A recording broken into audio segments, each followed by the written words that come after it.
Every month 40 40,000 వస్తుంది. 40,000 into 12 ఒక 5 లక్షలు వస్తుంది. స్టేబుల్ ఇన్కమ్ ఒక 5 లక్షలు వస్తుంది. ఎంతమంది పని చేస్తారు మీరు? దానికి కూడా డబ్బులు కట్టుకున్నావా లేదా?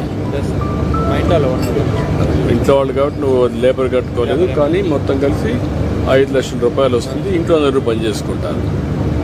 7కు 4 అవసరమా? మోడర్నైజేషన్ చేసిన తర్వాత కాదు మా ప్లాన్. మీరు ఎట్లా కట్ చేస్తున్నావు? ఎంత గడ్డి చేపలు పెట్టావా? మిషన్ పెట్టావు. మిషన్ పెట్టి తీసేస్తారు. మళ్ళీ పేడ అవన్నీ క్లీన్ చేయడానికి ఆటోమేటిక్గా పెట్టావా? ట్రెడిషనల్గా చేస్తున్నారు? ట్రెడిషనల్గా. దాన్ని కాంపోస్ట్ కన్వర్ట్ చేసి మళ్ళీ పొలానికి వేస్తుంది. మిగులుతుందో సరిపోతుందా? ఇది ఒక మోడల్. నీవా ఎన్ని ఉన్నాయి? ఏంటి సొంతంగా భూమి నుంచి గడ్డి వేస్తావా? ఎంత వేస్తున్నావు గడ్డి? 2 ఎకరాలు వేసుకుంటాం. 2 ఎకరాలు వేస్తున్నావు. 1 ఎకరా కొసుగు పెట్టుకుంటామా, 1 ఎకరా చిన్న వేసుకుంటాం. ఇప్పుడు ఆ 2 ఎకరాలు వేసిన తర్వాత నీకు ఎన్ని ఎకరాలు ఉంది మొత్తం భూమి?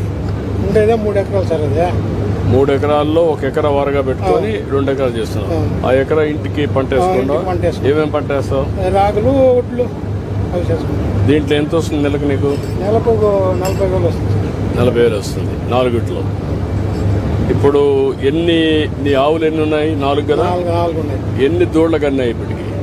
ఇప్పుడు ఉండేవి ఇంట్లో ఇంకా 2 దూళ్ళు ఉన్నాయి, 3 దూళ్ళు ఉన్నాయి. 3 దూళ్ళు పుట్టి అమ్మేస్తూ ఉంటాం. ఈ 4 పెట్టుకుంటాం. దూడలు అమ్మితే ఎంత వస్తుంది?